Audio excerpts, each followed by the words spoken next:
Ուրեմն նախ այս աշխատանքի մասին որպես նախաբան։ Ես մոտ 30 տարուց ավեզ զբաղվում եմ այգուբենի ուսումնասիրությամբ ու ընթացս իմ աշխատանքների այդ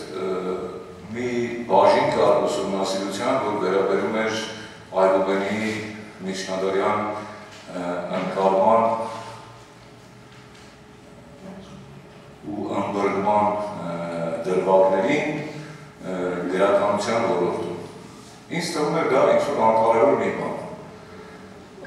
Ու որպես ասենք աշխատանքային պրոցեսի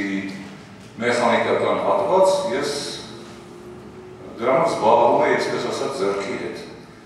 Ավակում էի բոլոր այն ստեղծագործությունները, որոնք մենք ճանաչում ենք իբրև ակրոստիկոս, այն հանրահայտ գործերը, ասենք, ինչպես Կոմիտաս Արցախի կաթողիկոսի անձինքներ իրավիճականը, որ 36 քառակողից կառուցված ստեղծագործություն է, ամեն հերթական տուն սկսվում է այգուբենի հերթական տառով, ասենք անձինքն իրար կսիրին Քրիստոսի, այսպես այդ առաջին տունը, երկրորդ տունը սկսվում է բենով, երրորդ տունը գինով, հաջորդ գործը, որ մեզ բոլորիս հայտնի է այդ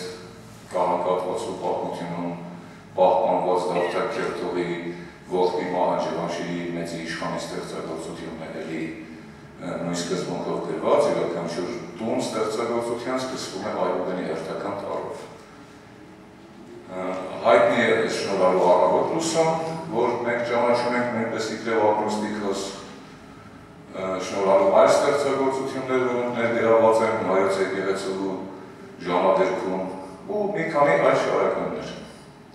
Այսպես, ինձ թվում էր ընդհանրապես ես պիտի դիտարկեմ սրանք, որպեսզի աշխատությանս մեջ գրանցեմ, որ հայերենի այգուբենը ունեցել է աշտարմունքային ընկալման ինչ-որ էլեմենտ և գրական գործերում կիրառություն ունեցել։ Եթե համեմատությունը անեմ թեթև, իմ տպավորությունն էր, որ ես մի փոքրիկ աղբյուր պիտի ուսումնասիրեմ հուշարձանի տեսքով, բայց արդյունքում պարզվեց, որ գործ ունենք տաճարի հետ, որ կամաց փոշիները հավաքելով մեջտեղ եկավ մի հսկայածավալ տաճար ու արդյունքում պես ժողովածուն ձևավորվեց, որ ես ինձ բավականին, այսպես ասած, ճնշելով, նեղելով կարողացա ամփոփել այս 954 էջերի մեջ, որովհետև նյութը շատ ավելի շատ էր։ Իմ նախնական տպավորությունը մանավանդ մասնագետների հետ խոսելիս այն էր, որ այս տեսակի ստեղծագործություններ մենք պիտի ունենանք 20-30 հատ։ Երբ գրքի խմբագրի հետ խոսում էի նախապես, մինչև իր գրքի խմբագիրը գնելու համաձայնություն ստանալը, գրքի խմբագիրը մեր Արմեն Դավթյանն է։ Արմենին հարցադրում արեցի, թե ինչ ես կարծում, քանի այս տեսակ ստեղծագործություն կունենանք։ Արմենը լսելով հարցս ասաց, դե եթե այդ տոնով ես հարցնում, մի 40-50 հատ կլինի։ Արմենը մեր հասարակությունում լավագույն գիտակներից է հայ միջնադարյան գրականության։ Այդ պահի դրությամբ ես արդեն ունեի 110 ստեղծագործություն։ Այդ նախնական խոսակցության ընթացքում արդյունքում, երբ այս գիրքը ամբողջացավ, հիմա այն կազմված է 223 ստեղծագործությունից։ Հիմա մեր տպավորությունը այն է, որ ներասելով ես նկատի ունեմ իմ նախնական տպավորությունը, ինձ համար զարմանալի էր, որ ես հանդիպեցի Արցախ ստեղծագործությունների, հանդիպեցի բոլորովին այլ կառուցվածքների, քան մենք կարող ենք ենթադրել, որ այգուբենը կարող է կիրառված լինել։ Այսպես, հիմա փորձեմ մեխանիկորեն ես որպես նախաբան ներկայացնել։ Այսպես ընթերցելով առաջաբանից։ Այս գրքի անոտացիան է, հիմա որ կընթերցել։ Ուրեմն ընթերցողին ներկայացվող հայ այգուբենային բանաստեղծությունների այս ստեղծագործությունները կոչեցի այգուբենային և չկա հիմնավորումները կան։ Ընթերցողի ներկայացվող հայ այգենային բանաստեղծությունների այս ժողովածուն առաջին փորձն է ամբողջության մեջ մի հավաքելու դաստակարգելու և վերլուծելու հայ գրականության այգենային արտադրանքը, թե արցակ թե չափածով։ Այն ամփոփում է 101 հեղինակի 223 այգենային ստեղծագործություն, ստեղծված 7-ից 19-րդ դարերում։ Կոմիտաս աղցեցու անձինք նվիրյալքից, որը մեզ հայտնի հնագույն նմուշն է։ Ես հատուկ եմ այս ձևակերպումը անում, որովհետև չի բացառվում, որ ավելի վաղ օրինակներ լինեն։ Մինչև Խորեն Պարտևյանի մեզ անհայտ հեղինակ մինչև Խորեն Պարտևյանի բանկ ապաշավանացել, որ այս մարդը ծնվել է 1850 թվականին, այսպես։ Եվ զարմանալի մի բան, ինչը ինձ համար կարևորագույն էր, այս ամբողջը մի կողմ, այս գիրքը, այս ժողովածուն, ինձ համար շատ կարևոր մի բան ճշտվեց այս աշխատանքի արդյունքում, կարևորագույն մի բան, որ հայ մշակույթում բացի այն հանգամանքից, որ ինչին մատով դիպչում ես, մի պտուղ քաղելով նպատակ ունենալով, բացում է օվկիանոսի հետ գործում ես, այս մի հանգամանք, որ հանրահայտ է բոլորիս համար, բայց ինձ համար ամենակարևորն այն էր, որ ես վերջապես տեսա մշակութային մի գիծ, մի ողնաշար, որը անընդհատ մեզ հայտնի հնագույն նմուշից սկսած, մինչև մեր օրերը անընդհատ գոյություն է ունեցել և պահպանվել է։ Ինձ համար այս աշխատանքը այդ առումով է կարևորագույն, քանի որ ներսումս ինչ-որ բան ամբողջացավ, որովհետև մեր ամբողջ պատմության ու մշակույթի հավանաբար մեզ մատուցած հասարակական և հավանաբար նաև քաղաքական նկատառումներ ունեցող պատճառներով մեր ընկալման մեջ գոնե իմ բարելայում այնպես է, մեր ամբողջ պատմությունը թե քաղաքական, թե ազգային, թե մշակութային ընդհատումներով է նստած։ Ինձ համար սա կարևորագույն բաղադրիչ է, որ ամբողջացավ անընդհատությունը, շղթան հավաքվեց։ Ժողովածոյում ներկայացված բազմաթիվ հեղինակներ կան, որոնք մեկը մյուսի աշակերտ են եղել, և այսպես 3-400 տարի շարունակ։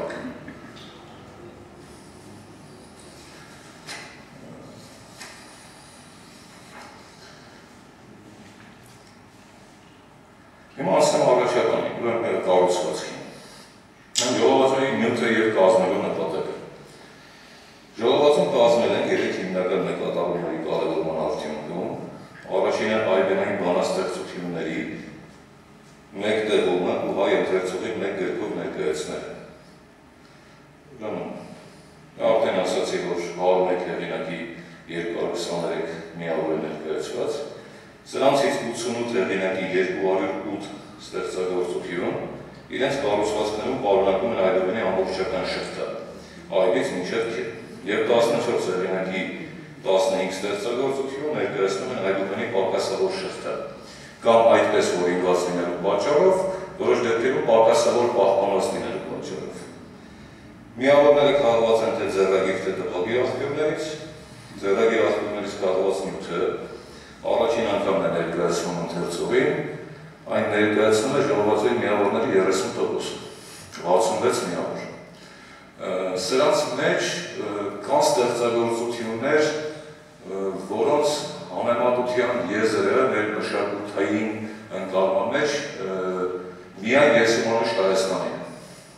Այսինքն սրանք են ստեղծագործությունները չեն, որոնք անարժեք են եղել և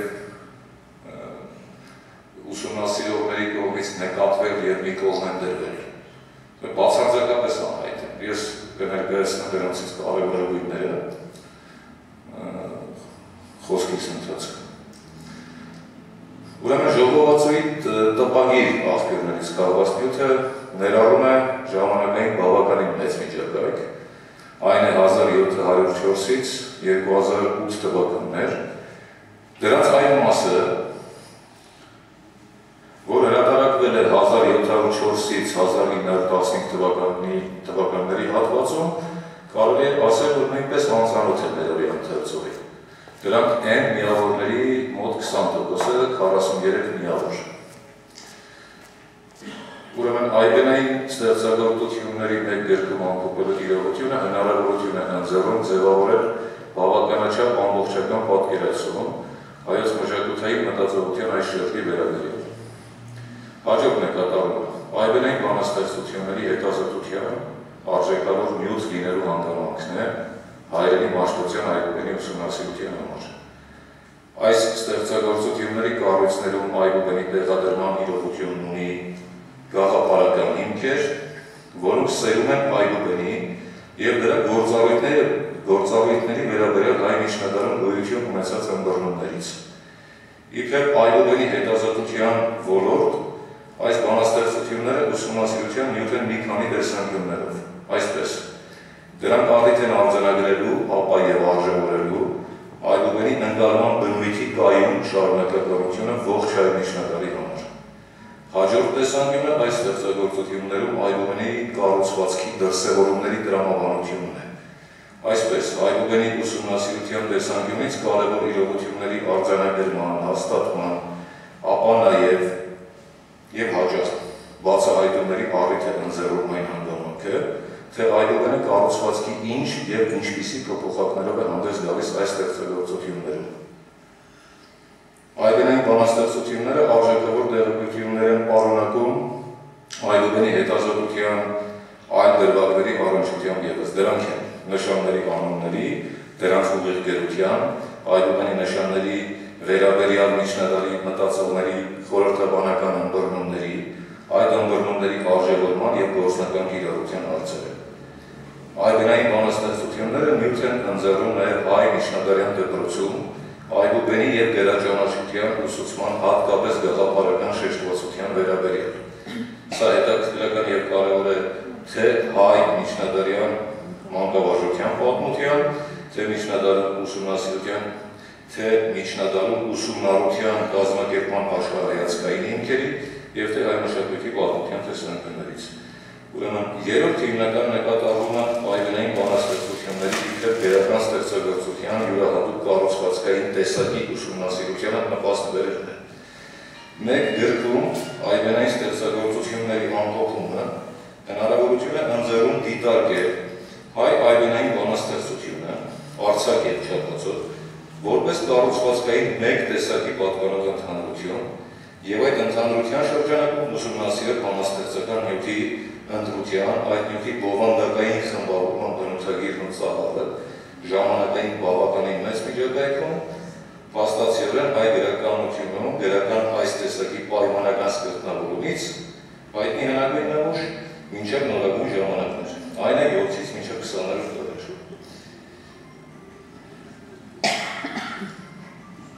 Այսպես, ուրեմն այս նպատակների հետ կապված այնուհետև առաջաբանում մի բաժին է հատկացված հայերենի մաշտության այգուբենի նկարագրությանը ինչ է այգերենից ներկայացնում, հաջորդ գլուխ ենթաբաժինն է հայերենի այգուբենի կառուցվածքում հեղինակային մտահղացումների և հեղինակային ձեռագրի մասին, ինչի մասին ես երկու կարծեմ զեկուցում ունեցել եմ և մի ֆիլմի դիտում, այսպես նկարագրված այս հեղինակային ձեռագրի հանգամանքը այգուբենում,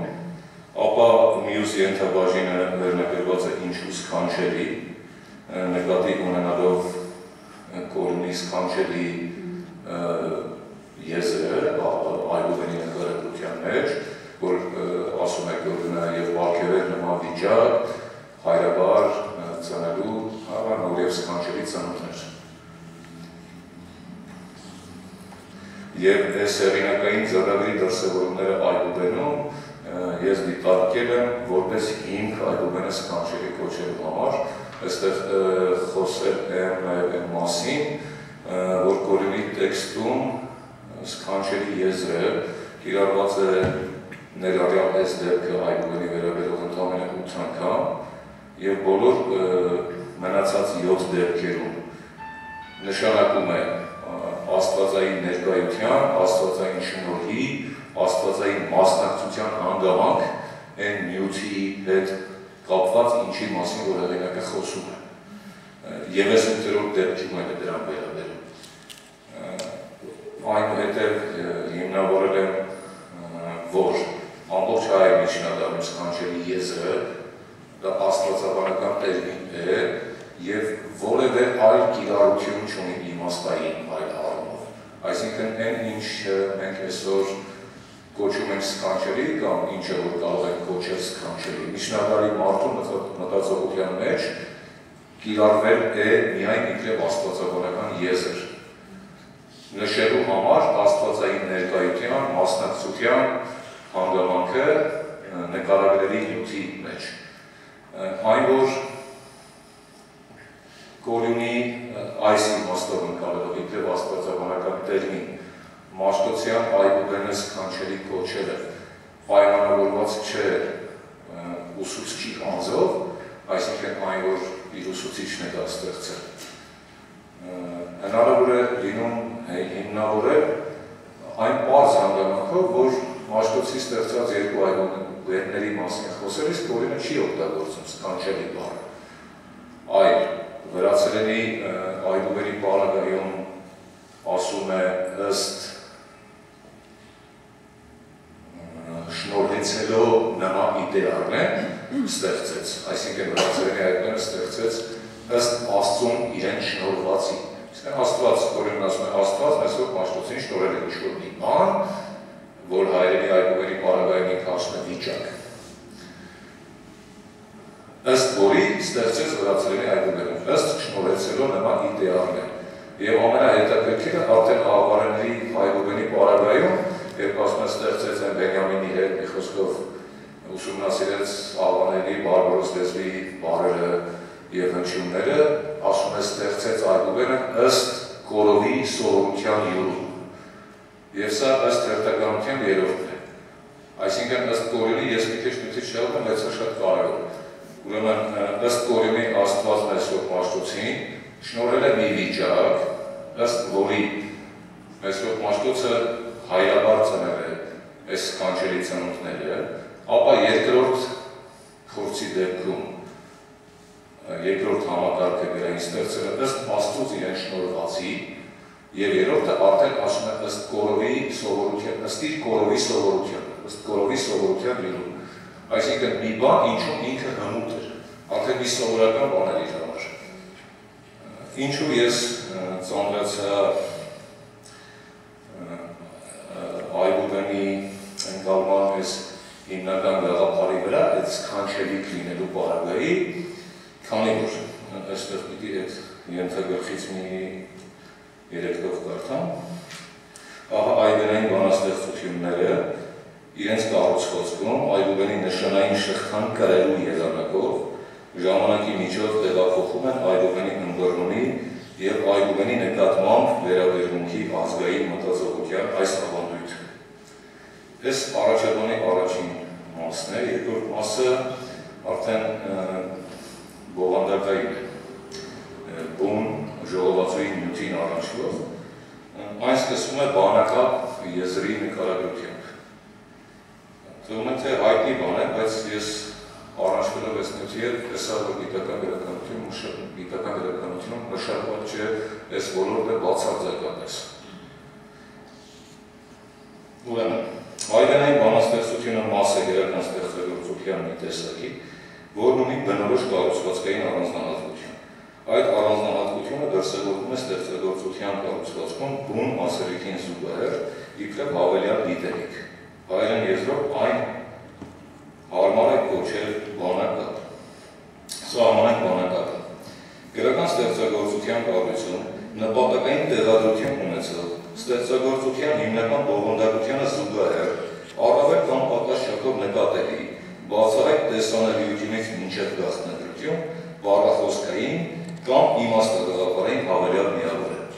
Հա թե ինչ է բանակապը, դա կլինի հեղինակի անուն, դա կլինի ուղերձ, դա կլինի հորդոր, լավագույն հայտնի օրինակը Չարենցի պատգամն է, ով հայ ժողովուրդ քո միակ գրկությունը քո հավաքական իբրև հավելյալ գիտելիք, որը եթե չլինի ստեղծագործությունը որևէ բանով չի տուժի, որտեղ ինքնուրույն ստեղծագործություն է։ Հիմա այս պարագայում ունի բովանդակային ու խորհրդային կապ ստեղծագործության հետ։ Եթե ասենք հոդում է հեղինակի անունը, ոչ մի կապ չունի, կարող է չհոդել որևէ բան ստեղծություն։ Ինչքան որ վերջում ես հայտնի, ենթադրենք Գրիգոր Նարեկացու պահերը, եթե տների առաջին տարելով, տնագլուխ տարելով չհոդեն Գրիգոր անունը, ստեղծագործության բովանդակությունը դրանից չի փոխվի։ Ուրեմն, ստեղծագործության կառույցում բանակապը բոլոր դեպքերում ինչ-որ չափով ծածուկ է և ենթակա է բացահայտման։ Բացահայտման կողմնորոշիչը բանակապի գրային նշանների ունեցած դիրքն է բանաստեղծության կառույցում։ Բնականաբար բանաստեղծական կառույցում բանակապի տեղադրումը ունենում է բարդության տարբեր աստիճաններ։ Բարդության աստիճանը պայմանավորված է բանաստեղծական լեզվի գրավոր լինելու հանգամանքով։ Սա այսպես է, քանի որ բանավոր խոսքի դեպքում հարակից գիտելիքի բացահայտման համար գործում է մարդու լսողությունը, իսկ խոսքի գրավոր լինելու պարագայում տեսողությունը։ Վերջինս հնարավոր է դարձնում, թե հարակից գիտելիքի առավել բարդ կառուցված կիրառելը, թե հեշտացնում է դրա բացահայտումը։ Ուրեմն այնուհետև հաջորդ ենթաբաժինը վերնագրված է բանակապով բանաստեղծության ազգային ակունքը, մի գեղեցիկ բան կա այստեղ, ուրեմն այդ ակունքը բանակապով բանաստեղծության մեծ հայտնի առաջին օրինակը Վահագնի ծնունդն է։ Այդ ապշելու մի բան, որ ուսումնասիրություն, որ 1980-81 թվականին հրատարակել է Սարգիս Պետրոսյանը, գյումրեցի, այնտեղ ինքը խոսել է, ուրեմն այդ հոդվածը վերնագրված է Վահագնի ծնունդում արկա ակրոստիկոստրի վերականգնման փորձը։ Ուրեմն ապշելու մի բան է բացահայտել Սարգիս Պետրոսյանը, դա այն է, որ ուրեմն առաջին բանկերով բանաստեղծությունը հոդում է Վահագնի դիցաբանական ծնողների անունները, առաջինով Երևանդ և երկրորդով Նանա, առաջինով որ երկրորդով Մոր և մի կառուցվածքային հատկանիշ է ստեղծագործության 9 տողերում, որ այս ստեղծագործությունը ըստ էության լինելով Վահագնի ծնունդի մասին, մենք այսպես գիտենք Վահագնի ծնունդը, բայց դա իր խորագիրը չէ, ինքը երկունքի մասին է, վերջ ամբողջը երկունքի նկարագրություն է, և ստեղծագործությունը, եթե ուշադրության փորձեք հիշել, եթներ երկին, երկներ երկիր, ու մտապահեք առաջին բառի առաջին բանկը, և հիշեք վերջին տողի վերջին բառը, որ է արեգակունք, և սրա կունք վերջին բանկը, այս երկու բանկերով հոդվում է երկունք բառը, որ է բանաստեղծության բուն ասելիքը։ Եվ այս տեսակ ժողովրդական հանելուկների սկզբունք կա, որ հանելուկները առաջադրվել են և առաջադրվող հանելուկի առաջին և վերջին բառերը եղել են բանալի բառը, որը մարդը պիտի գտներ։ Այնուհետև հաջորդ ենթագլխում տրված է բանակապի բնութագիրը, ուրեմն ընթերցեմ, բանակապ հասկացության ամբողջական նկարագրության համար անհրաժեշտ է այն դիտարկել 3 առումներով, բովանդակային, կառուցվածքային և գաղափարային։ Բանակապի բովանդակային բնութագիր, ինչ է նշանակում։ Բանակապի բովանդակային բնութագիր արտահայտությամբ նկատի ունենք բանակապի բաղադրիչ, բառնախոսքային կամ իմաստագաղափարային միավորների բովանդակության բնույթը։ Այսպես, բանակապի հիմնական բովանդակային բնութագրերը 3-ն են։ Առաջին, բանաստեղծության բուն ասելիքից անկախ գիտալիք, օրինակ, հեղինակի հասցեատիրոջ կամ պատվիրատուի անուն, պատգամ ուղերձ հորդորի այլն։ Երկրորդ, բանաստեղծական խոսքը բացահայտող կամ արժևորող գիտելիք, օրինակ բանաստեղծական նյութի կամ ասելիքի բովանդակության անմիջապես առնչվող խորագրային կամ այլ բնույթի գաղափար, սրանց օրինակները բազմաթիվ են։ Երրորդ, բանաստեղծական խոսքը արժևորող, ընդգրկող և առավել կշիռ հաղորդող գիտելիք, որն ուղղակի կամ անուղղակի գծային կապ ունի բանաստեղծության ու ասելիքի հետ։ Լեզվի այդպես կարևոր հանգամանք է։ Լեզվի գրային համակարգը այս դեպքում հայերենի մաշտոցյան այգուբենը հայ ազգային մտածողության արժեքային համակարգում ճանաչելի է իբրև գաղափարակ իմաստաբանական կշիռ ու արժեք ունեցող երևույթ։ Այս առումով այն ունի ընկալման կայուն հիմնավիճակ և ընկալելի է ինքնաբերական, ինչպես որևէ բառ, բառակապակցություն կամ ավարտուն միտք։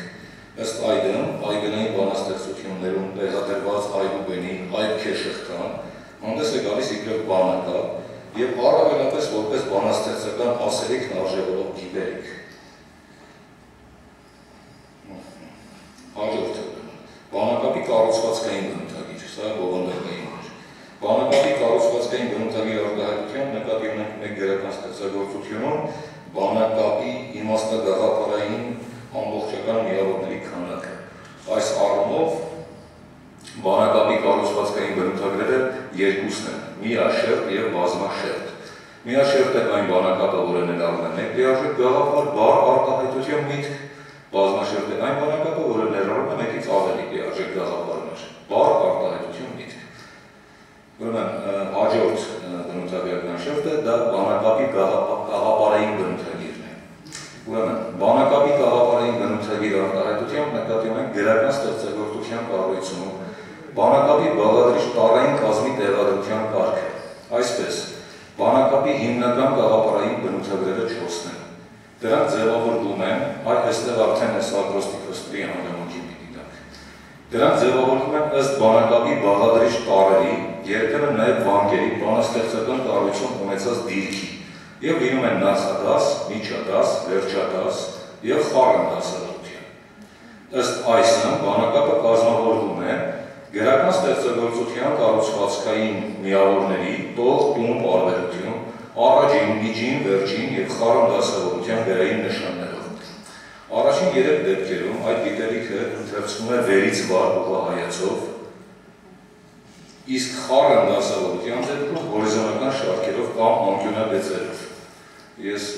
պիտի խնդրեմ, ասենք 136 էջը, դենեք,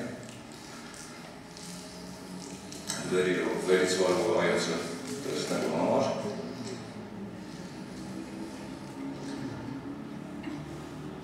Ուրեմն բանաստեղծական տողերի առաջին միավորներով։ Այսինքն նախադաս հորինված ունեցող բանակապային գաղափարների համար գործածվող միջազգայնորեն ընկալելի եզրն ակրոստիկոսն է, հունարեն ակրո, որ նշանակում է վերին եզրային, և ստիկոս ոտք ոտանավոր։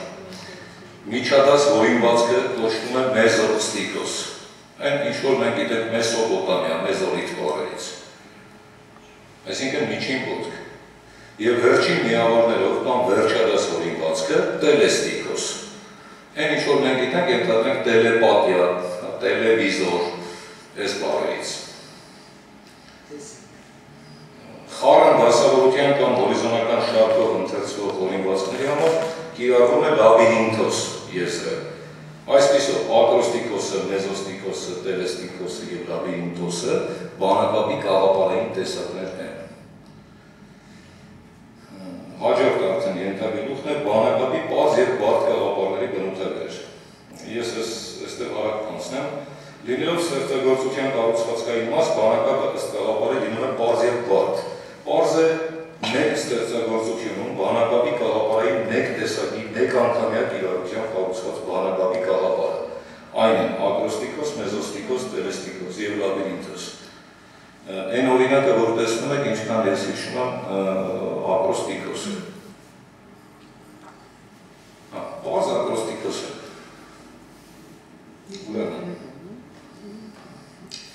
Կան նաև բանակապի պարզ գաղափարների զուգորդմամբ ձևավորված բարդ հորինված ունեցող գաղափարային տարատեսակ համադրություններ։ Դիակրոստիկոս, ակրոմեզոստիկոս, ակրոտելեստիկոս, ակրոդիտելեստիկոս և այլն։ Սրանք շատ են։ Ընդ որում համադրությունը կատարվում է 3 եղանակով։ Առաջին, մեկից ավելի գաղափարային ձևերի հարադիր համադրության, որ անվանել ենք բարդ հարադիր գաղափար, մեկից ավելի գաղափարային ձևերի փոխշահկապված համադրության, այն է անվանել ենք բարդ փոխշահկապված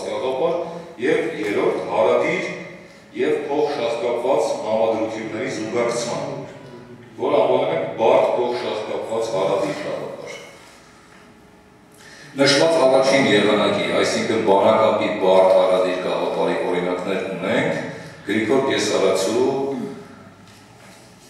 ասենք, ներբողյան, ներչապական բանիվ արմեց Ռաբունաբեկան Սրապյան։ Այդ ժողովածուի 144 միավորն է, ես հիմա էջը կասեմ։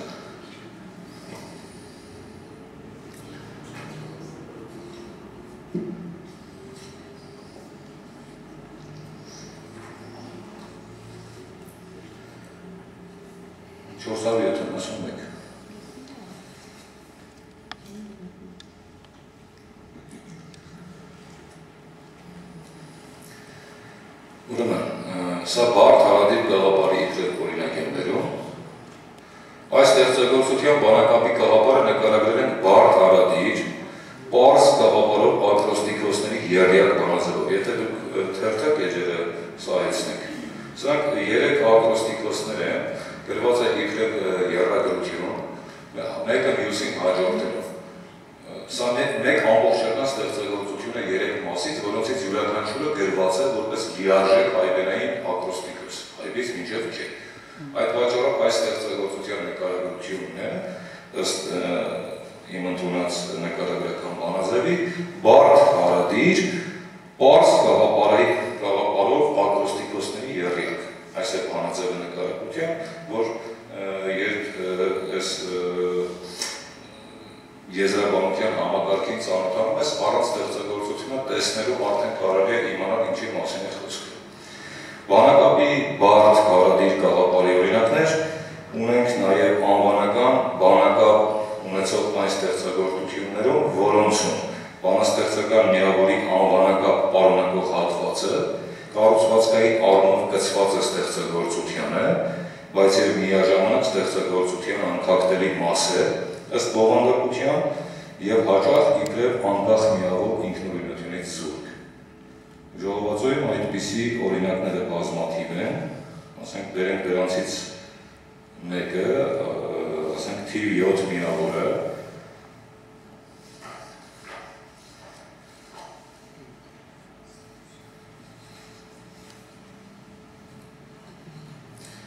հիմա էջեք ասեմ, էջ 101 ասենք այստեղ կարող եք տեսնել մեկ ամբողջական ստեղծագործություն, կառուցված 2 մասից, երկրորդ մասի բանակապը ստեղծագործության հեղինակի անունն է, Սարգիս։ Եթե պտտեք, առաջին մասը ստեղծագործության ավարտվեց, սկսվեց երկրորդ մասը, որ փոխ է, բայց ինքը ինքնուրույն բանաստեղծություն գոյություն չունի։ Եվ ըստ բովանդակության շարունակում է, ըստ մտքի։ Այսինքն, եթե սա բանակապ չուներար այս ստեղծագործությունը, այս ստեղծագործությունը պիտի դիտարկվեր իբրև մեկ ամբողջություն։ Էս է բարդ հարադիր գաղապարով ակրոստիկոսների զույգ է։ Մեկը այբենային բանակապ է, մեկը անվանական, ըստ նկարագրության։ Ուրեմն վերը նկարագրված երկրորդ եղանակի բարդ փոխշահկապված գաղապարով բանակապի օրինակ է շնորհալով առավոտ լուսով սկզբնատվով աղոթքի բանակապը։ Այն անրահայտ առավոտ լուսով արևելքն արտահը, որը մենք գիտենք իբրև ակրոստիկոս, բայց ինքը ըստ այս նկարագրության ակրոստիկոս չէ, ինքը տրիակրոստիկոս է։ Այսինքն, եթե հայերեն եզրաբանության ասենք, եռապատիկ ծայրակապ։ Հիմա էջը կասեմ,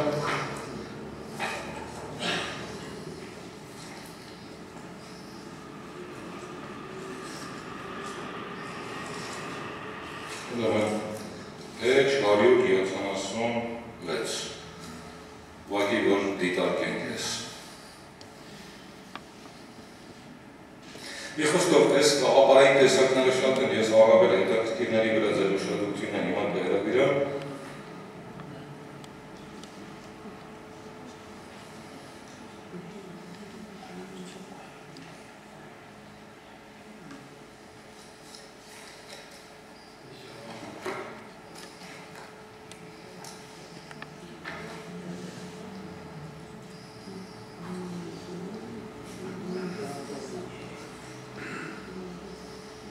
Ես կխնդրեմ 467 էջը դնենք։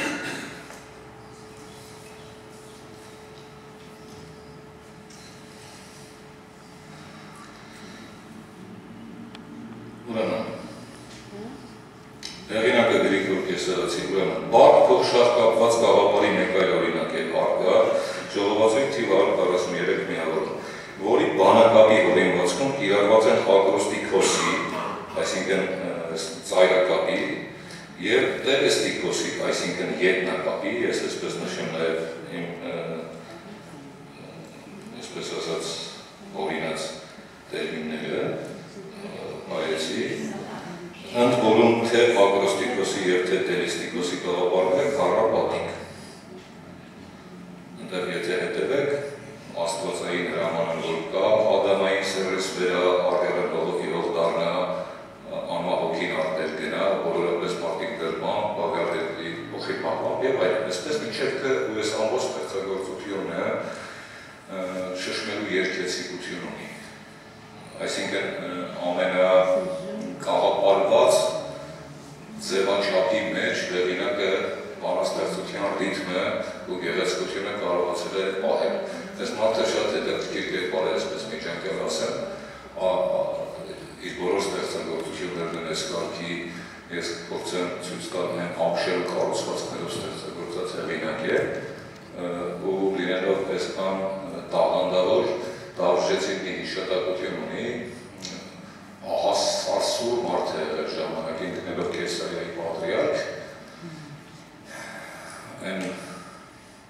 կարգ չպահող կարգազանց հոգևորականների վերջին մինչև անգամ ֆիզիկական ծեծի է ենթարկել, սարսափել իրենից, բայց դավժեցին այս մարդն, որ նկարագրում է, ասում է այր ահարգու և խիստ դժվարահավան։ Երկու հանգամանքներ նշում է, մի խոսքով շշմում երկար է։ Այս ստեղծագործությունը իրականում դամբանական ողջ է իր ուսուցչի մահվան արդիվ և այդպես։ Ու ինչքան գործ ունի այգենային բանակապով վերված, բոլորը դամբանական ողջեր են, որտեղ ապշելու ուսուցիչ են ունեցել ու զարմանալիադույն, ինձ կներեք այս տեսակ բառի համար, բայց զարմանալիադույն մարդու մասին է խոսում այն է Սրապիոն Ուրղայեցի, ով եղել է Գրիգոր Կեսարացու ուսուցիչը, որ 49 տարեկանում այսպես ասենք վախճանվել է, բայց իրականում 45 տարեկանում լինելով շատ հարուստ մարդ, Կեսարիայում ունենալով դպրոց, իր անձնական համալսարան, իր անձնական միջոցներով հիմնած, պատրաստելով հոգևորականություն, աշակերտներ,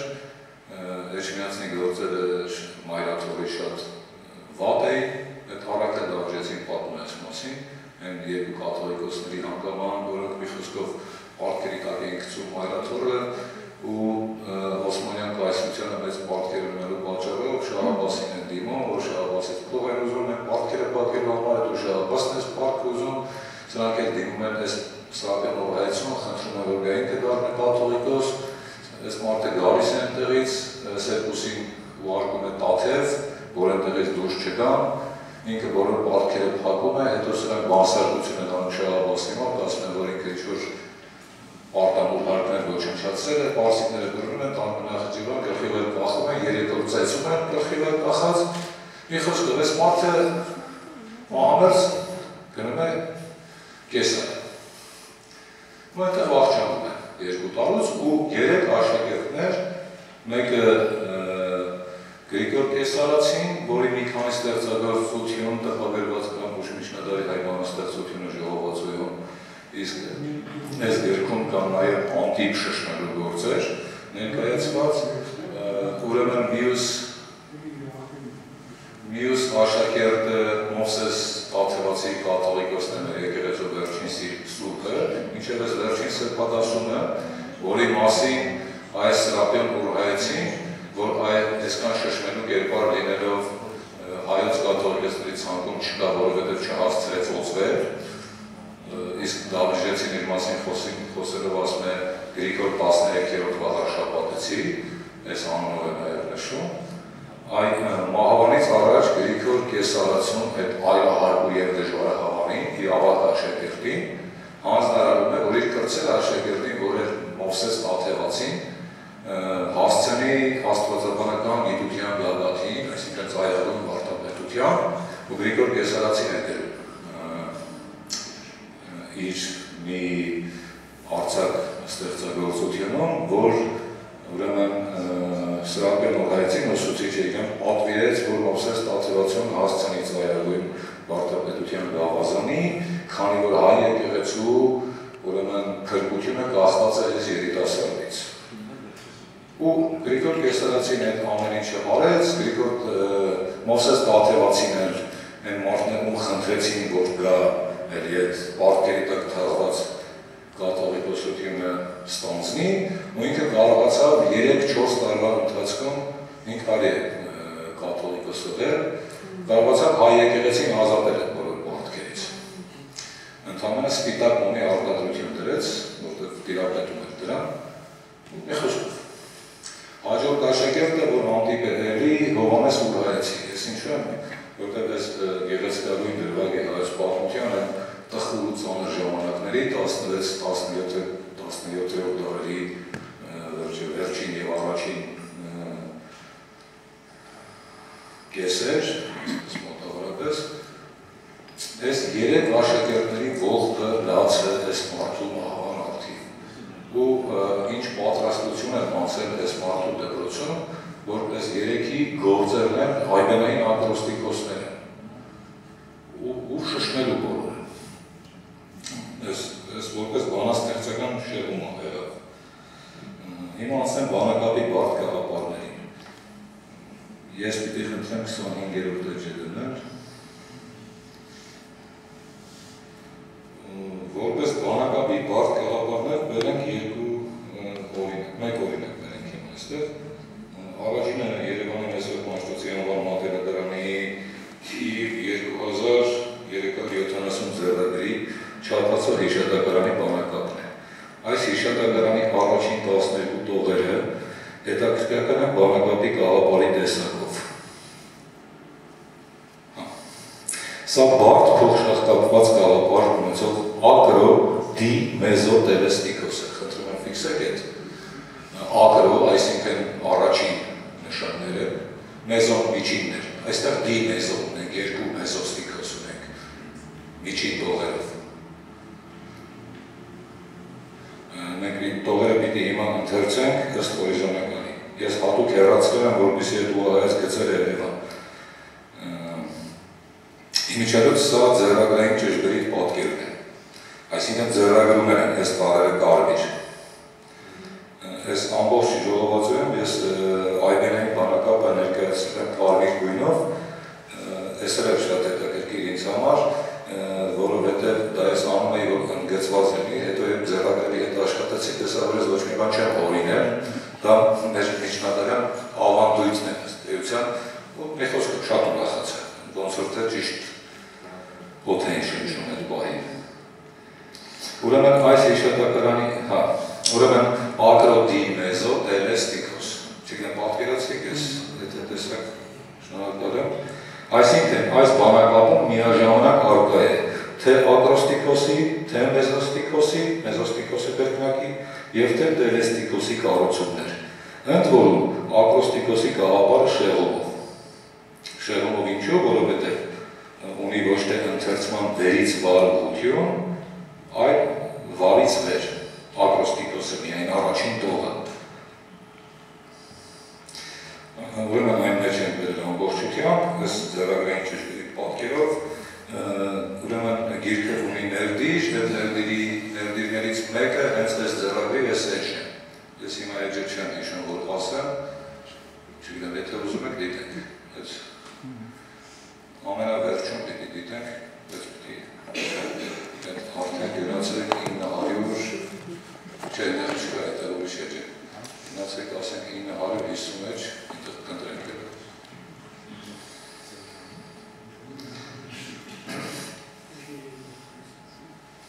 Մի վարկյա,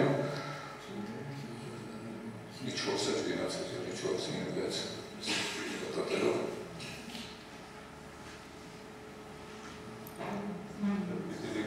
լինի ներդիր E2-ը, 7-2-ը։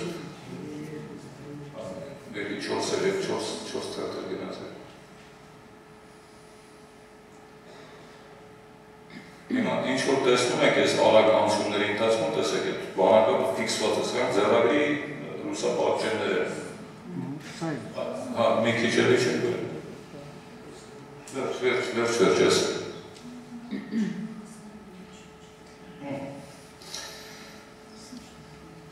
Հիմա եթե ասենք ընթերցանք, հետև ինչ ասում Պողոս են ասած այս բան, առաջին տողը կարդում եք ներքևից վերև, այնուհետև վերից վար։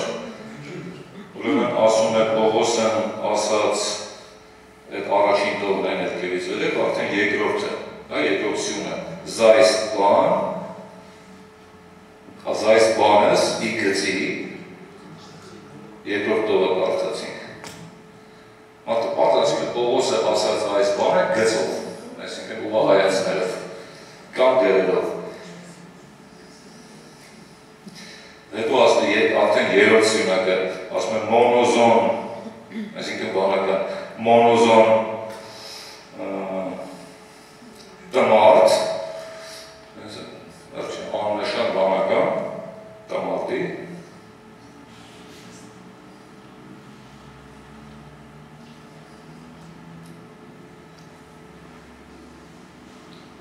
տեսակ դա մարդը, չորորդ տողում արդուն ասում է տիվրիկցով որդի, հեղինակն է Պողոս տիվրիկեցին, հեղինակի անունն է, մարդը հիշատակարան է գրել։ Ուրեմն, չարպածով այս հիշատակարանի ես ինչու եմ ես, ինքը գեղեցիկ է, կարող է նյութի նկարագրության առումով։ Չարպածով այս հիշատակարանի նկարագրության հանդիպում ենք առնվազն 3 հայագիտական աշխատություններում, որոնցից երկուսում բացի բանակապի հիմա այս մեջբերումները բանակագիտական ուսումնասիրություններից ու ակնհայտ կտեսնենք, որ նյութը բացարձակապես ուսումնասիրված չի, քանի որ խմբավորված չի եղել, որ միջավայրական ուսումնասիրվի, հիմա այս մի օրինակով ես ցույց կտամ դա։ Ուրեմն, այս հայագիտական աշխատություններից երկուսում բացի բանակապի տեքստային ընթերցման դիտարկումից խոսք կա նաև բանակապի գաղափարի վերաբերյալ։ Այսպես, այս չափածով հիշատակարանին անդրադարձել է Աշոտ Աբրահամյանը, հայգրի և վերջության պատմություն աշխատության հայկական ծածկագրություն գլխի ակրոստիկոսներ, հակագծում ծայր անուններ բաժնում։ Մեջբերում ենք, հիմա մեջբերում ենք անում։ Անչափ շատ են ակրոստիկոսով ծածկագրվող անունները։ Արդեն տեսանք, որ սա այս ամբողջ գաղափարը կոչվեց ակրոստիկոս։ Տարերի և գանձերի զգալի մասի հեղինակների անունները ծածկագրված են ակրոստիկոսով։ Ըստ որ պատահում են 3 տեսակի ակրոստիկոսներ։ Ընտրում ուշադիր։ Առաջին, ես մեջբերումն եմ կարդում։ Ծածկագրվում է տողի առաջին բառի առաջին տառով։ Սա ակրոստիկոս է, հայերեն ծայրով։ Երկրորդ, ես մեջբերում եմ կարդում։ Տողի միջին բառի վերջին տառով, ինքը նկատի ունի այս ստեղծագործությունը։ Միջին բառի վերջին տառով։ Դա մեզոստիկոս է, դա ակրոստիկոս չի։ Երրորդ, մեջբերում եմ կարդում, տողի վերջին բառի վերջին տառով։ Սա արդեն տելեստիկոս, այսինքն տելեստիկոսն ենք ակրոստիկոս կոչում։ Ուրեմն որպես նմուշ այստեղ մեջ են բերում հայկական ՍՍՌ պետական մատենադարանի թիվ 2370 ձեռագրի չափածով հիշատակարանը։ Ես մեջբերումն եմ դեռ կարդում, ուր միաժամանակ գործ է ածվել 4 տեսակի ակրոստիկոս։ Մի քիչ հակասություն կա։ Այնուհետև մեջբերված է նշված հիշատակարանը, ապա հետևում է բանակապի ընթերցման կարգի մասին ցուցում։ Ակրոստիկոսը վերցանելու համար անհրաժեշտ է սկսել տողի առաջին բառի սկզբնատողերից, բարձրանալով ներքևից վերև, շարունակել մինչև վերջին բառերի վերջացող տառերից, իջնելով վերևից ներքև, ապա անցնել հաջորդ միջին բառի սկզբնատառի վերևից ներքև և վերջացնել վերջին բառերի վերջնատառերով վերևից ներքև։ Մեջբերման ավարտ է։ Աբրահամյան հայ գրչի գրչության պատմություն, հետ 241-242։ Ինչու այսքանը ընթերցեցի, որ տեսնենք, որ ընկալում չկա։ Հիմա որպեսզի ցույց տամ, այս մի օրինակը շատ հետաքրքիր օրինակ է ձեռագիրը նյութի առնչությամբ։ Ուրեմն մի կողմ թողնելով աղբյուրում արկա անհամապատասխանությունն ըստ որի գոյություն ունեն 3 տեսակի ապրոստիկոսներ, ապա նշվում են 4, ապա նշվում են այս 3 տեսակները, որին հետևում է մեջ ենք բերում հիշատակարանը, որ միաժամանակ գործելացվել 4 տեսակի ապրոստիկոս ձևակերպումը, արձանագրենք, որ աբրահամյանի աշխատության քննարկող հատվածում բանակապի գաղափարային 4 սյուները համարվում են ապրոստիկոս։ Ուրեմն ակրոստիկոսը վերցանելու համար եւ այլն։ Ակրոստիկոսն էլ իր հերթին համարվում է ծայրանում ըստ ենթախմբագրահինցությունի։ Ուրեմն այս երկու աշխատություններում, որ մյուս աշխատությունում համարյա նույն բանն է մեջ գրված տեքստը։ Ուրեմն երկրորդ աշխատությունը, որ անդրադառնում է այս չափածով հիշատակագրի բանակապի կաղապարի կառույցի մայրցուցակն է, Մաշտոցյան մատենադարանի։ Հիշատակարանի ուրեմն կարող եմ ասել այդ գորն է հատոր 7-րդ, մայրցուցակը, վերջերս տպագրված 2012 թվականին 1108։ Ուրեմն մայրցուցակն է, որ այն անվանում է ծայրակապ, հիշատակարանի տեքստից հետո բերելով դրա ընթերցումը։ Հիմա մեջ եմ բերում, ծայրակապ, Պողոսն ասած այս բանի գծի մոզոտը, վերջ այս ինչ-որ մենք կարդացինք,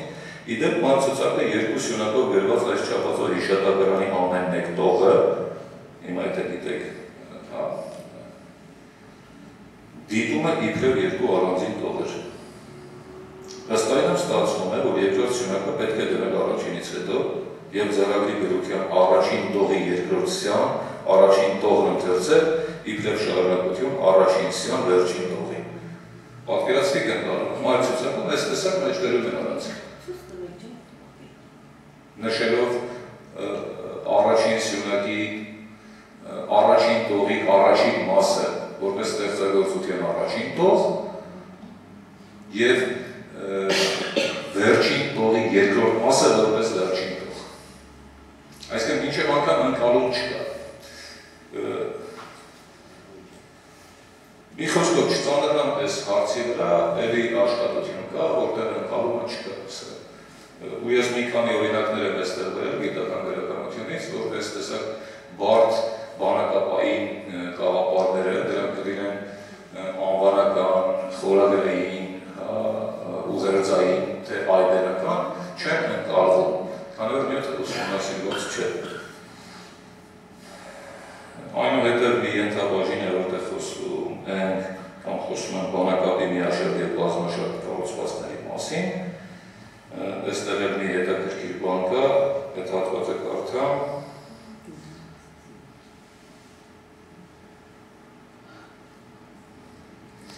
Ուրեմն, մեկ բանաստեղծական միավորում տեղադրված բանակապի կառուցվածքը անկախ դրա գաղափարի բարդության աստիճանից կարող է լինել միաշերտ և բազմաշերտ։ Միաշերտ է այն բանակապը, որը ներառում է մեկ լիարժեք գաղափար։ Միաշերտ բանակապի օրինակ է ժողովածուի թիվ մեկ միավորի կոմիտես աղցեցու անձիկ նվիրյալքը։ Այդ ցույց չտանք վերջը, որ յուրաքանչյուր տան առաջին տարը, տնավիրուխ տարը այվոգնի հերթական տարն է։ Ուրեմն բանակապի նկարագրության մեր իրարած եզրաբանությամբ այս ստեղծագործությունը ունի բանակապի միաշերտ կառուցվածք, այն է մեկ լիարժեք միտք և օրինման բարձ գաղափար։ Միաշերտ կառուցվածքով բանակապի օրինակ է նաև ուրեմն նշված, ուրեմն ցանկալ որով միազմական այս ակրոդի մեզոտելեստիկոսը միաշերտ բանակապ է։ Ուրեմն քանի որ այն արտահայտում է մեկ ամբողջական միտք։ Պողոսը ասած այս բանի գծի մանազատոմար դյուրիքցովորդի։ Մի միտք է։ Ուրեմն բանակապի նկարագրության մեր իրարած եզրաբանությամբ այս ստեղծագործությունը ունի բանակապի միաշերտ կառուցվածք, այն է մեկ լիարժեք միտք և օրինման բարդ գաղափար։ Այն է ակրոդի մեզոտելեստիկոս։ Այսինքն զուգորդումները և տարատեսակները շատ են, բայց այգոգենի պարագայում դա առավել քան հետաքրքիր է դառնում։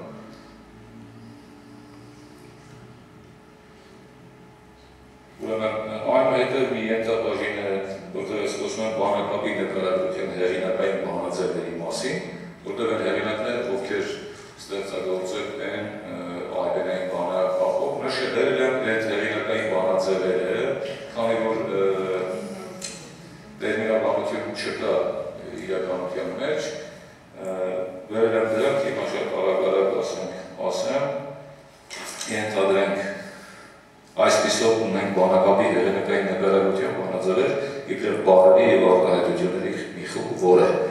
ուրեմն առաջին իկարքս այլ բենի նմանապես ի հայբեն սկսյալ և իքեմ ավարտյալ։ Ասենք այսպես են նկարագրում, որ ես այսպես եմ գրելու կամ գրել եմ։ Կամ երկրորդը ի դիմաց այլուբենից տարից, երրորդ իչափ մերոյին տարից, չորրորդ ըստ այլուբենից կարգադրության, հինգերորդ գլխատալիվք են այբենական, վեցերորդ այբենական գծիվ շարյալ, յոթերորդ անձինք, ութերորդ նախագիծ տալիս տանց, իններորդ վերջագիրք, վերջադասն այլազն տալիվք և տասներորդ իմիջի այլ բալիվք բանահյուսյալ։ Այս տեսակ հեղինակային բանաձևումներ, այն հետև մի ենթաբաժին բանակապի նկարագրության բանաձևերը գիտական գրականությունը, որտեղ ուսումնասիրություններում գիտնական ուսումնասիրությունները առնչվելով նյութի հետ հաճախ նկարագրել են ու օգտագործել են տարատեսակ եզրաբանություն։ Այս երկու խնդրին անդրադառնալուց հետո մի ենթագրող է սկսում, որի խորագիրն է բանակապի նկարագրության եզրաբանություն, որտեղ ես համակարգել եմ այդ եզրաբանությունը, նայվելով բանակապ բառի ավանդականության կշռի վրա, դա էլ կառուցելով, ունենալով այն օրինակը, թե ինչու պիտի բանակապը լինի հիմնական այն բառը, որի շրջանակներում մենք պիտի այնուհետև ասենք բանակապը լինում է տարբեր տեսակների ծայրակապ ետնակապ, միջնակապ ետնակապ, քանի որ ունենք միջնադարյան 14-րդ դարից վկայված մի գեղեցիկ օրինակ, մի բանաստեղծություն, որի սկզբնատողն է Կայր Կույսն ի հայրին, այսպես է սկսվում, Կայր և երկնանայր, խորագիրն է 14-րդ դարի ձեռագրում, ուրեմն բանաստեղծություն, մի վարքյան, կարծեմ գով կաստվածացնի կենքապ։ Հիմա ես կհիշեմ կհասնեմ դրան, տաղի խորագիրն է ներողություն, տաղի խորագիրն է այլ տաղ ծննդի կենքապ, այսինքն կենքապը, ինչու այսպես, որտեղ սա իրական ագրո-մեզոստիկոսեր է, արդեն իմ կիրարած եզրաբանության, որտեղ ասում է ստեղծագործությունն է Կայր Կույսնի հայրին, Կայր և երկնանայր, կամ էլ ծնանել կենսազգի մարդկան, կայծակնատեսիր կարմրացայտ ամպույն, կապյալություն ուսույն, կանյալի վերուստ, այսինքն կապված է այս բանաստեղծությունը, հանգուցված։ Այսինքն բանակապ բառը տեղավորվում է մեր այս տեսակ բանաստեղծությունների կառուցվածքերի նկարագրության ավանդական տերմինաբանության վրա։ Այս եղել է հիմքը կենքապից անցնելով բանակապի, հետո ծայրակապի, ետնակապի մի խոսքով։ Իսկ սրա լավագույն օրինակը մենք ունենք գիրկապով, այն ինչի մասին խոսում է Աբեղյանը, որ դպրոցում գիրկապ էին սովորեցնում այբուբերը, այն որ ասենք բառը պիտի տեսնեին, ասենք լույս, մարդը վերջը պիտի տարարտար ասեր ըստ բառերի անունների լյուն, ո, հի, սե, հետո պիտի ասեր գիրկապ արդեն լույս,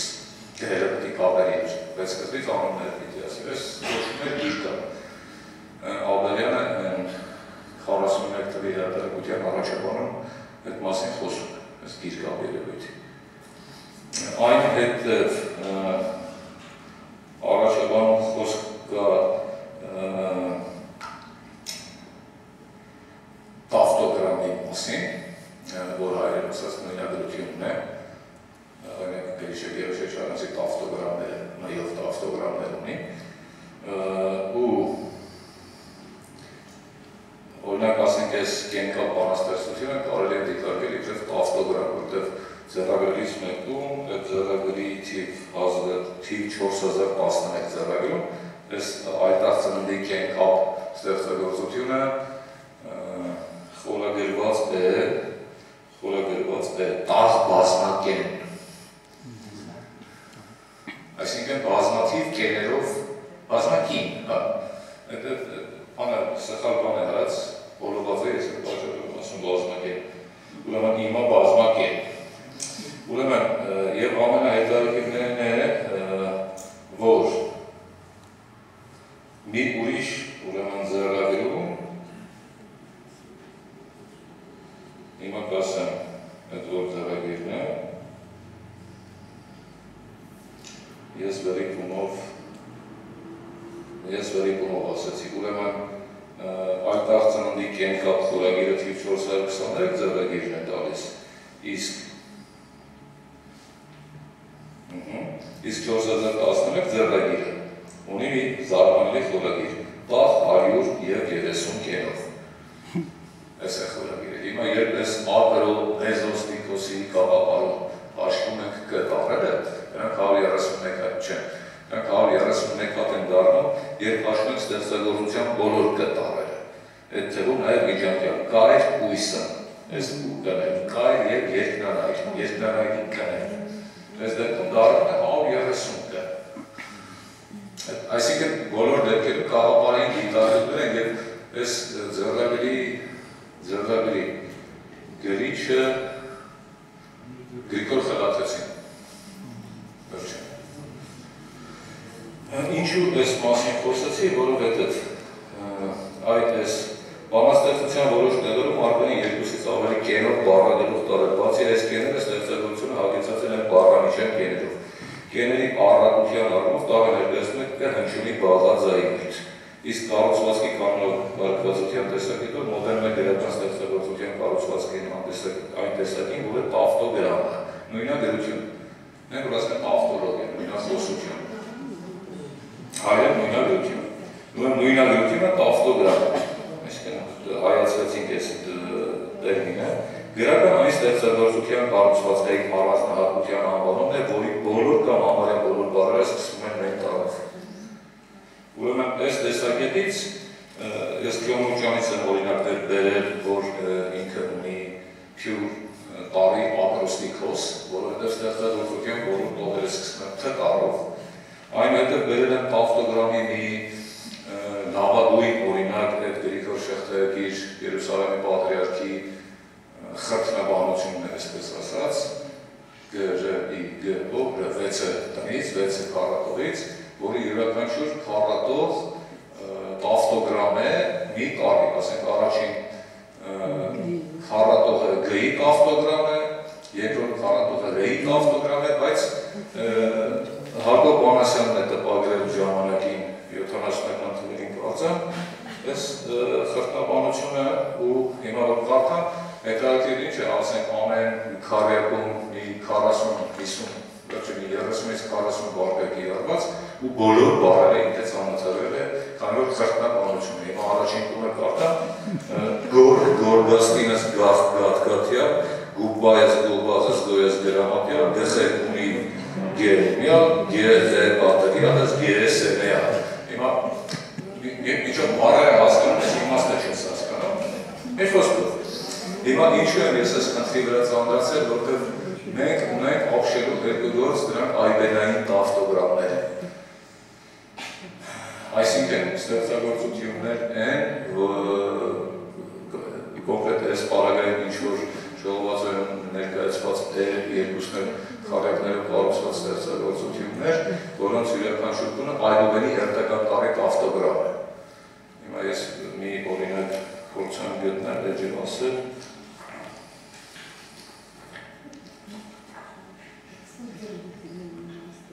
539 Հիմա առաջ անցնեմ արդեն Հիմա շատ բարակ յոթրոբեն գողնեմ Մի քիչ սարեցնես առաջ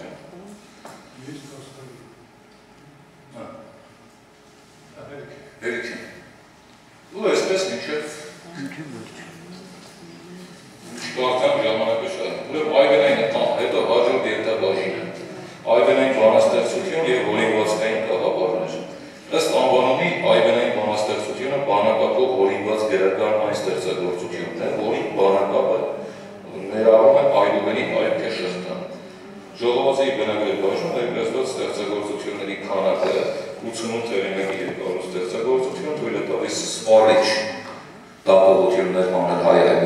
բանաստեղծությունների օրինվածքային գաղափարների,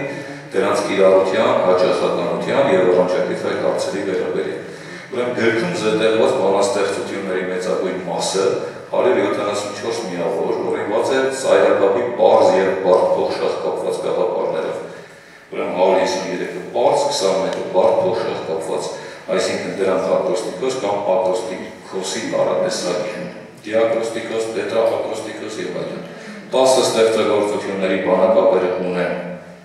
ակրոմեզոստիկոսի, ակրոմեզոստիկոս, ակրոդիմեզոստիկոս, ակրոտրիմեզոստիկոս գաղափար։ Սրանց բանակապերի գաղափարները բացի մեզոստիկոսի գաղափարներից արկայներով ակրոստիկոսի գաղափար։ Ժողովածի 3 ստեղծագործություն հորինված են բանակապի ակրոդիտելեստիկոսի գաղափարով, 182 բեջ կդնեք։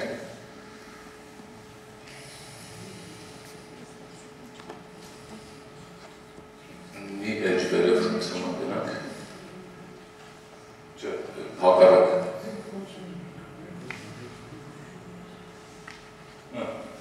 Հիմա, այս մասին ուրիշ առիթով խոսել, որտեղ կան այլևելի շրջադարձ դասավորության ստեղծագործություններ, սա քեից մինչև է գնում։ Հիմա, գաղափարի տեսանկյունից սա ակրոդիտելեստիկոս է, այսինքն, տեսեք,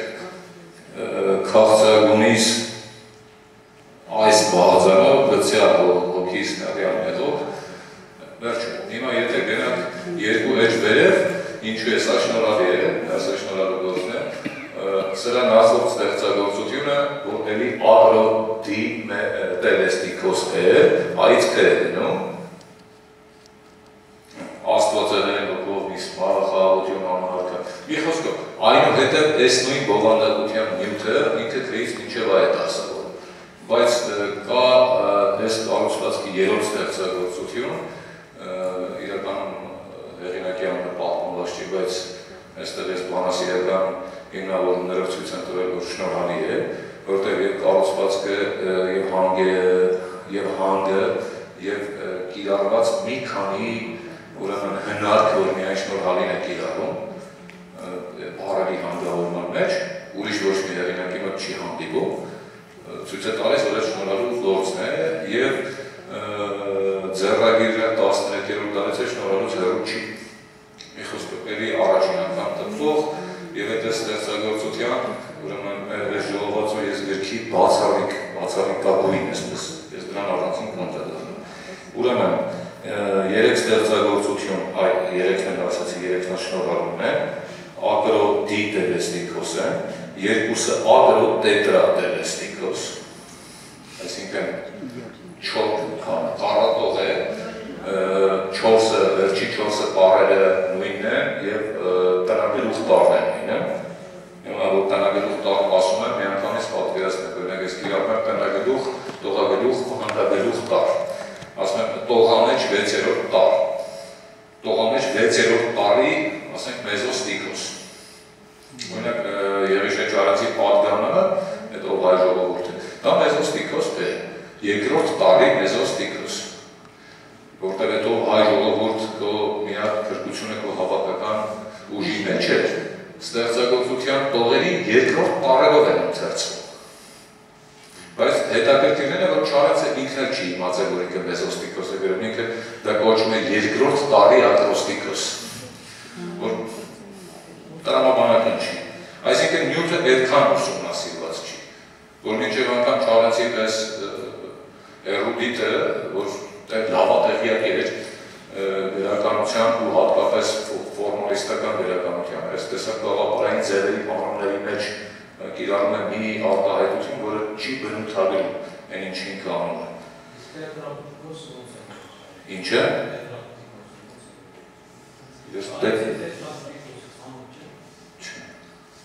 Տետրապտիկոս չի հանդիպել, գոնե այգենային տետրապտիկոս չկա։ Հա, Չարենցի մասն եք ասում, ես կարծեցի այստեղ եք ասում։ Դա ընդամենը 5 բաժնից կառուցված գործ է։ Դա բան չի, բանակապ չի։ Լավ։ Չգիտեմ։ Զեկությունը վերջանում է։ Ուրեմն, Ուրեմն 3 ստեղծագործություն տետրատերես տիպոցներն են։ Այն որ նայեցին Գրիգոր Կեսարացուց այդ օրինակը, ես ժամանակի մեջ չեմ ավարտեմ։ Ուրեմն մի խոսքով գրքում այս ամբողջը աղյուսակավորված է ըստ բովանդակության, ըստ տարաշղթայի կիրառության կաղապարների,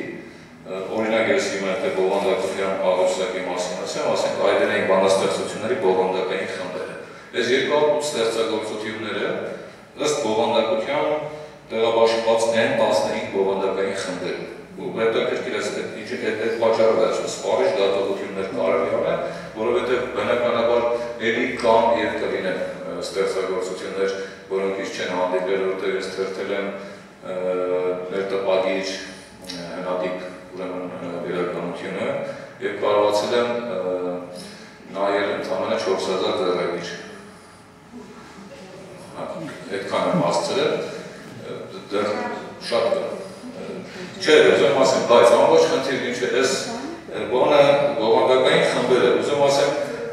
եթե մի խումբ են ավելանա, ինչ-որ կաղապարեն ավելանա, սրանք ինչ-որ աղյուսակի ինչ-որ սյունակ են տող են զբաղեցնելու։ Ուրեմն բովանդակային խմբերն են այս 208-ից, ուրեմն 36-ը աստվածածին են նվիրված, 26-ը սուրբերի, 22-ը տերունի գործեր են, 20-ը ուսուցողական, որ շշմելու գործեր են, այդ նորմություն արարն չէ, ուրիշ բան եմ ասում։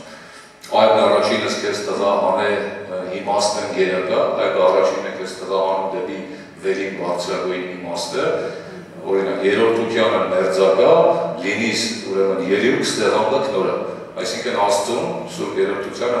մերձակա, մերձավոր կդարնաս, նրա 3 ստեղներով։ Ներս է շնորալին, երեխուն սովորացնում է այգուբեն։ Այսինքն ինքը նշեց հայրենի այգուբենի, ուրեմն փոքրատար են, ան, են ինչ-որ մենք փոքրատար ենք ասում։ Այսինքն իսկ Գրիգոր Տաթևացունըtkով երաստեղ այբը աստծո նշանն է։ Ու սրանք ուսուցողական են, որ 20 հատ են, ուրեմն դամբանականք և սեկո 18 հատ, ըստ քանակի եք, խրատականք 15 հատ, մաղթանք ահերձողություն 15 հատ, զղջման և ապաշխարության 12 հատ, ուրախության և ծրախճանք եստեղ գինեցոներ կան շշմելու, ուրեմն 11 հատ, այլև այլ գով գանգատ ներման հայցում, ևի 11 օրնություններ, 8 հատ, եկեղեցուն նվիրված 4 հատ, սիրո նվիրված 4 հատ սիրային կա, ուրեմն խաչի նվիրված 3 հատ և անեցքի նվիրված 3 հատ։ 3 հատ անեցք կա, 3-ն էլի եկի մասին ասեմ, ես կներեք չեմ ուժում շարունակել ժամանակը բանալեցի, ուղղակի հնարավոր չի սենց ամփոփ, ես պիտի դրա երևի ամփոփումը կարդայի, բայց դրանով ման չի եսի, ավելավոր մի քիչ այսպես գեղեցիկ լինել այս պատմությունը զգացմունքային մի քիչ էր, իմ տպավորություններն էր պատմեի, բայց այս անեցքների մասին պիտի ասեմ, սրանց այդ երկուսի հեղինակն է Մարտիրոս Հրիմեցին, երրորդի հեղինակը Անանուն է, այս ուրեմն 88 հեղինակից 29-ը Անանուն են, որոնց ես դասավորել եմ ըստ Անանուն 1, Անանուն 2, Անանուն 3 նորբերակի, ստեղծագործությունները դասավորված են ժամանակաբերական կարգի, մեկը մյուսին հաջորդելով, հնարավոր ինչ-որ շեղումներ, որոշ Անանուն հեղինակների ժամանակաշրջան ես եմ փորձել ճշտել դնելով արձակական նշանի տվյալների ժամանակը, ելնելով ձեռագրական տվյալից և լեզվաոճական առանձնահատկություններից, այդ ամբողջ համաձայնություններում մանրամասն ցանոթագրված է, բայց այս անեցքների մասին առանձնահատուկ։ Սրանցից երկուսի հեղինակը ուրեմն Մարտիրոս Հրիմեցին է, որ էլի ապշել ունի կերպար, այսօրվա մեր իրականությունը կապելով ասեմ բնականանավոր մի մարդ, որ եղել է մի պատրիարքը, եպիսկոպոսը հայություն, այնքան հեղինակավոր մարդ, որ 17-րդ դարի սկզբում ուրեմն Պորսի և Երուսաղեմի պատրիարքությունների պարտքերը թուրքական Օսմանյան կայսրությանը կարողացել է Ղրիմից գալ հանդիպել վեզիրներին, այսպես նազիր վեզիրներին, ու մի հանդիպով այս պարտքերը զրոյացնել։ Բայց այս դիմեցին, մականունավոր էր, մականունն էր թաթար Մարտիրոս, հետ ձեռագրերն էլ հետպես ասնեն, վերջ ասենք, աղ գրյամ ի թաթար Մարտիրոս է, որովհետև էլի վերջը, բուրըն բնավորություն է ունեցել, ու երբեմն հավանաբար դիները նաև ֆիզիկական ուժի։ Այդ քոթակերությունը ես փորձեմ ավարտել։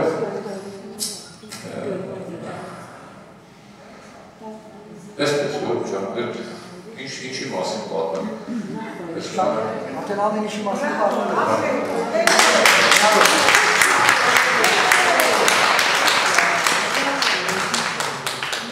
շատ մեծ շնորհակալություն պիտի հայտնենք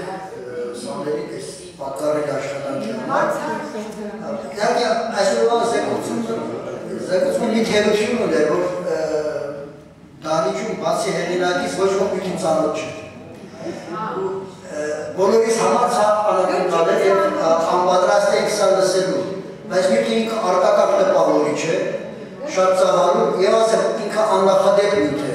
ինչքան ես ծանոթ եմ հայ բանասիրությանը, գրականագիտությանը նմանատիպ աշխատանք մինչև հիմա արված չի եղել, ավելին աշխատանքը արվել առաջին անգամ և արվել է շատ մեծ ծավալ արդեն տեսակ, թեպետ վստահաբար ասեմ, ունակ ես ինքս անձամբ գիտեմ հենց հիմա օրինակներ, որ այստեղ չեմ մտել, ունակ ես վերջերս առիթ ունեցամ դեռ չհրատարակված նայելու 14-րդ դարի հայերեն հիշատակարանները, հետական բազմաթիվ չհրապարակված ծայրակապ էր, հիշատակարանների մեջ, 14-րդ դարի, ոչ անվանական, տեքստային, չէ, տալիս է հեղինակի անունը և էլի ինչ-որ բան էր, հիմա ես լավ չեմ հիշում։ Բայց այբերային։ Չէ, այբենական չի պատահել, չեմ, գոնե անտիկ ես չգիտեմ։ Այսինքն ուզեմ ասել, նյութը չափազանց շատ է և շատ ուշագրավ դիտարկումներ են արված, օրինակ ես թեկուզ այդ ծայրակապերը, դասակարգերը, որ ծայրակապը պարզում է դրանցից ընդհանրապես մեկն է, այդ բանակապի տեսակներից մեկը, դա ինձ համար ևս նորություն է։ Մի խոսքով մենք այսօր առիթ ունեցանք առնչվելու մի շատ եզրակի ու շատ թանկարժեք հետազոտության հետ։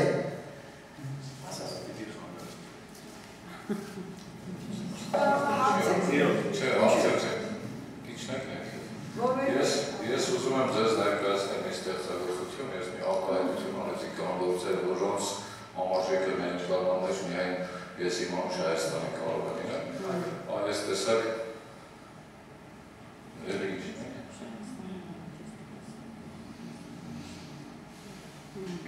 այ կանգնեցինք էստեղ, ուրեմն ինձ հանդիպած միջնադարյան մեծ ստեղծագործությունը, այն ինչի մասին, որ ասում է, որ հեղինակը թվում է թե անհայտ է, որ նվիրված է հայրենի այբուբերին, միակ գործը, այստեղ ինչ ասեք կա, բայց այբուբերին նվիրված գործ չկա, և մեր միջնադարում չի արցակ գործեր հանդիպում են, բայց ակրոստիկոսով գրված այբուբերի գործը մենք չունենք, ու ինքը ապշելով գործ է, անմահոտյան աղբեր է սա, ովսուր սրտողումներ ցանկա, բանամարմին անտեսության, սովաղայտնի ճշմարտության ու այսպես որ կարդակ այս է ասում, այն ճանաչեք զիմաստությունը սրատ այս մտքի նման մի բան է իմ ընկալումով ես ես վստահ եմ ասում։ Բրավո։ Գնդեք։